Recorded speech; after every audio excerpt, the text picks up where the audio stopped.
Chapter 4. In the beginning of the morning, when granite mountains, fortress-like battlements and towers loomed grey and bold and grim, the big bay horse trumpeted a warning to his less watchful mates. Instantly, with heads held high and eyes wide, the band stood in frightened indecision. Two horsemen, shadowy and mysterious forms in the misty light, were riding from the corral into the pasture.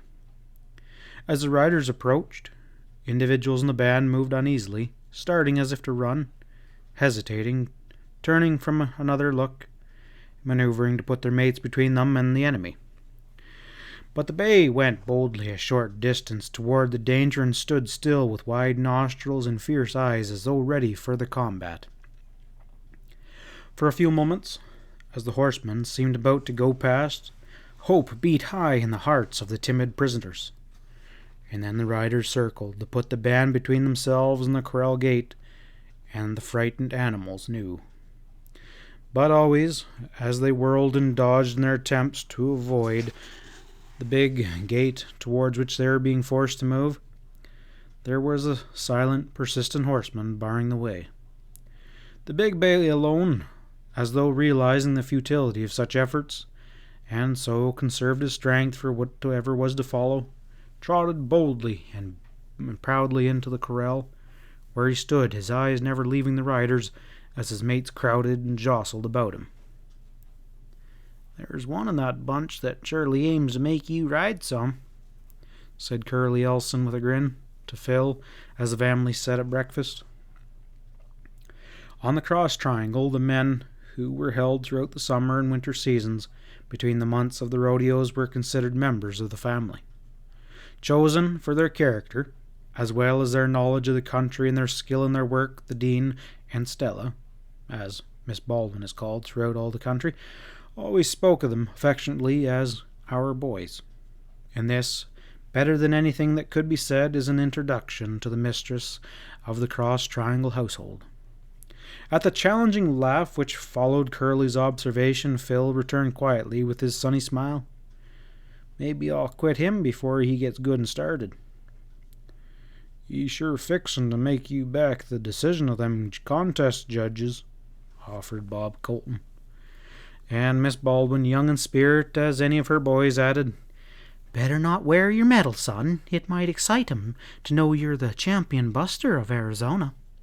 "Shucks," piped up little Billy excitingly. "Phil can ride anything that wears hair, can't you, Phil?" Phil, embarrassed at the laughter which followed, said with tactful seriousness to his little champion, "That's right, kid.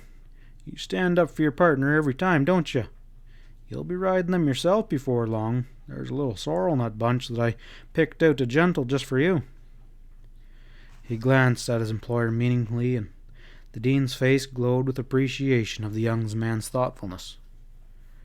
"That little old horse Shep of yours," continued Phil to little Billy, she's getting too stiff and old for your work. I've noticed him stumbling a lot lately."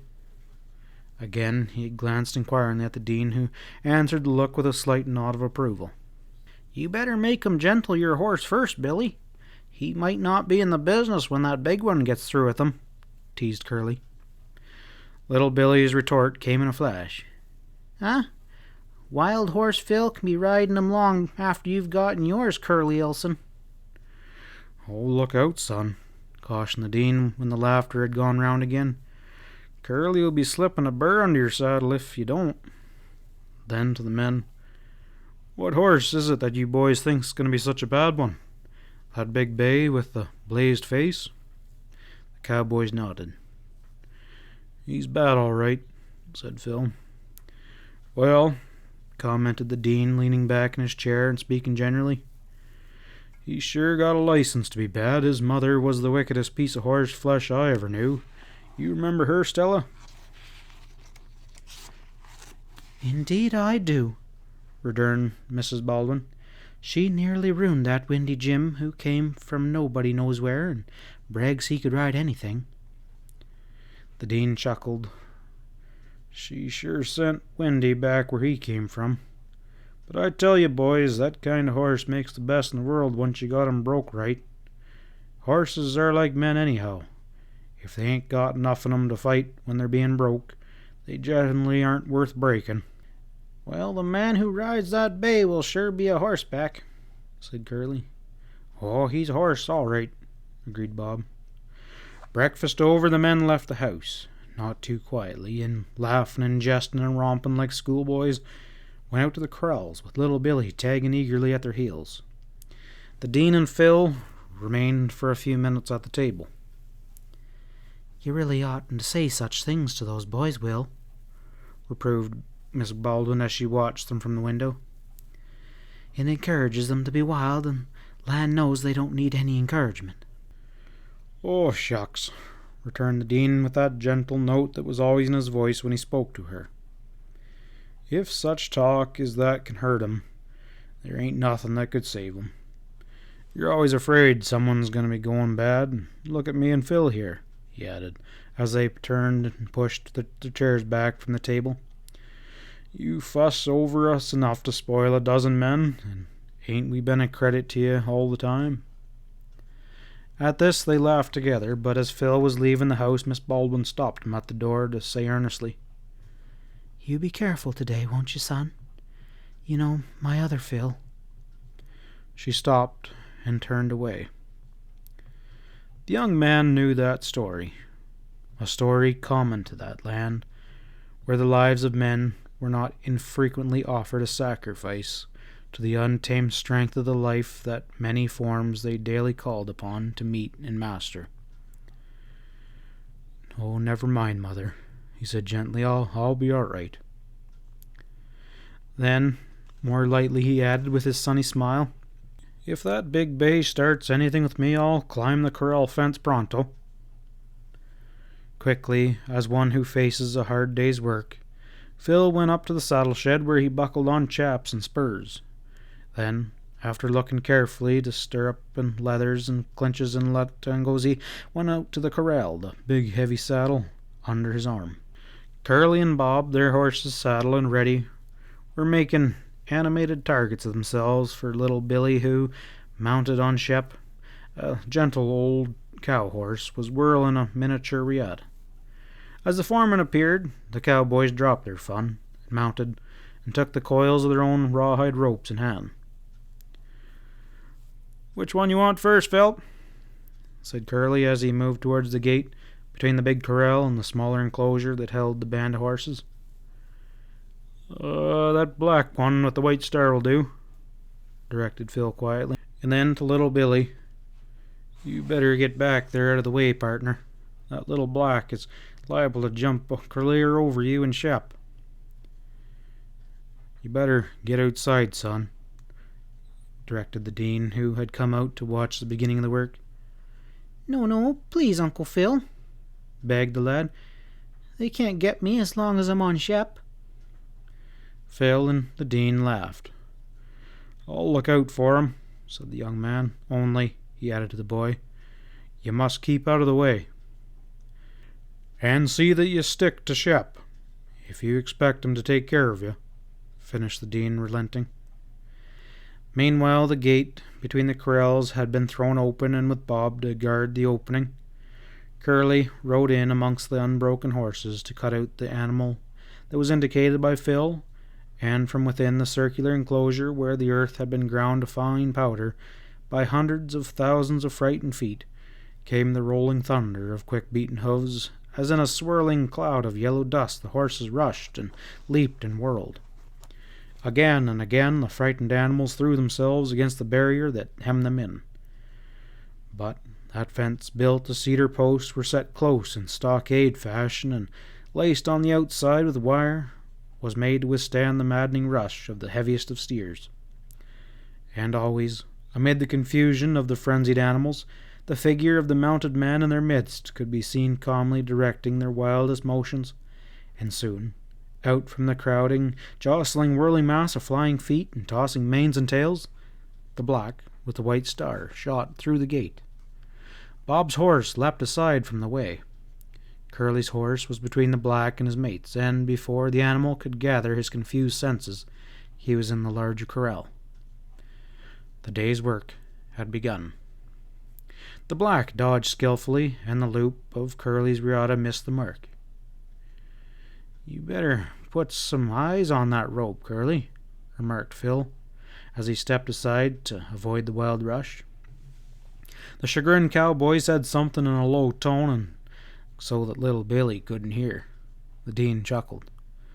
Bob's riata shot out and whirled as its snaky length, and the trained horse braced itself skillfully to the black's weight of the rope. For a few minutes, the animal at the loop's end of the riata struggled desperately, plunging, tugging, and throwing himself this way and that, but always the expert cow-horse turned with his victim, and the rope was never slack. When his first wild attempts were over, and the black stood with his wide braced feet, breathing heavily as if the choking loop began to tell, the strain on the taut riata was lessened, and Phil went quietly forward towards the captive phaeton. No one spoke or moved.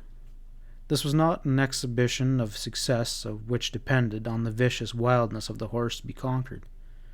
This was work, and it was not Phil's business to provoke the black to extremes in order to exhibit his own prowess as a rider for the pleasure of spectators who had paid to see a show. The rider was employed to win the confidence of the unbroken horse entrusted to him, to force obedience if necessary, to gentle and train, and so make of the wild creature a useful and valuable servant of the dean. There are riders whose method demand that they throw every unbroken horse and given them to handle, and who gentle an animal by beating it about the head with loaded quirts, and whipping its flanks open with sharp spurs, and tearing its mouth with torturing bits and ropes. These turn over to their employers as their finished product horses that are broken indeed, but broken only in spirit, with no heart or courage left in them, with dispositions ruined, and often with physical injuries from which they never recover. But riders of such method have no place among the men employed by the owners of the dean's type. On the cross triangle, and indeed on all ranches where conservative business principles are in force, the horses are handled with all the care and gentleness that the work and the individual of the horse will permit. After a little, Phil's hand gently touched the black's head. Instantly the struggle resumed. The rider dodged a vicious blow from the strong forefeet, and with a good-natured laugh softly chided the desperate animal. And so, presently, the kind hand was again stretched forth, and then a broad band of leather was deftly slipped over the black's frightened eyes. Another thicker and softer rope was knotted so that it would not slip from around the sweaty neck, and fashioned into a hackamore or halter about the horse's nose. And then the riata was loosened. Working deftly and silently, gently, ever wary of those dangerous hooves, Phil next placed blanket and saddle on the trembling black, and drew the clinch tight. Then the gate leading from the corral to the open range was swung back. Easily, but quickly and surely, the rider swung to his seat. He paused a moment to be sure that all was right. Then, leaning forward, he reached over and raised the leather blindfold. For an instant, the wild, unbroken horse stood still, then reared until it seemed he must fall. And then, as his forefeet touched the ground again, the spurs went home, and with a mighty leap forward, the frenzied animal dashed, bucking and plunging, pitching through the gate, and away towards the open country, followed by Curly and Bill, with little Billy spurring old Shep in hot pursuit. For a little, the dean lingered in the suddenly empty corral. Stepping up to the end of the long watering trough close to the dividing fence, he studied with knowing eye the animals on the other side.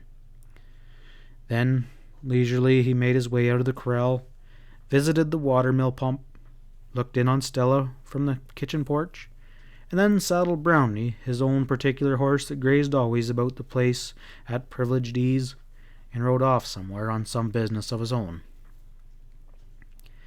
When the black horse had spent his energy in vain attempting to rid himself of the dreadful burden that was attached so securely on his back, he was herded back to the corral, where the burden set him free.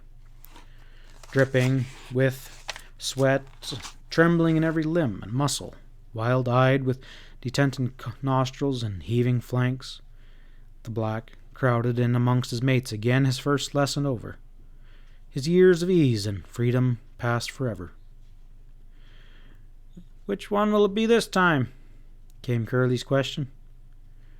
"I'll have that buckskin this trip," answered Phil. And again that swirling cloud of dust raised by those thundering hoofs drifted over the stockade enclosure, and out of the maddened confusion the buckskin dashed wildly through the gate to be initiated into his new life. And so, hour after hour, the work went on, as horse after horse at Phil's word was cut out from the band and ridden, and every horse, according to disposition and temper and strength, was different. While his helpers did their part, the rider caught a few moments' rest. Always he was good-natured, soft-spoken, and gentle. When a frightened horse, not understanding, tried to kill him, he accepted it as evidence of a commendable spirit, and with that sunny, boyish smile, informed his pupil kindly that he was a good horse, and must not make a fool of himself. In so many ways, as the Dean had said at breakfast that morning, horses are just like men. It was mid-afternoon when the master of the cross triangle again strolled leisurely out to the corrals. Phil and his helpers, including little Billy, were just disappearing over the rise of ground beyond the gate on the farther side of the enclosure as the Dean reached the gate that opened towards the barn and the house. He went on through the corral, and slowly, as one having nothing else to do, climbed the little knoll on which he could watch the riders in the distance. When the horsemen had disappeared among the scattered cedars on the ridge, a mile or so to the west, the Dean stood looking at that direction. But the owner of the cross triangle was not watching for the return of his men. He was not even thinking of them. He was looking beyond that cedar ridge to where, several miles away, a long, mesa-topped mountain stood black against the blue of the more distant hills. The edge of this high tableland broke abruptly in a long series of vertical cliffs, the formation known to the Arizonans as the Rim Rocks. The deep shadows of the towering black walls of cliffs and the glooms of pines and cedars that hid the foot of the mountain gave the place a sinister and threatening appearance. As he looked, the Dean's kindly face grew somber and stern. His blue eyes were for that moment cold and accusing. Under his grizzled mustache, his mouth, usually so ready to smile or laugh, was set in lines of uncompromising firmness. In those quiet and well-earned restful years of the Dean's life, the Tally-Holt mountain outfit was the only one disturbing element. But the Dean did not permit himself to be long annoyed by the thoughts provoked by the Tally-Howe mountain. Philosophically, he turned his broad back to the intruding scene and went back to the corral into the more pleasing occupation of looking at the horses. If the Dean had not been so abruptly turning his back upon the landscape, he would have noticed the figure of a man moving slowly along the road that skirted the valley meadow leading from Simmons to the Cross Triangle Ranch.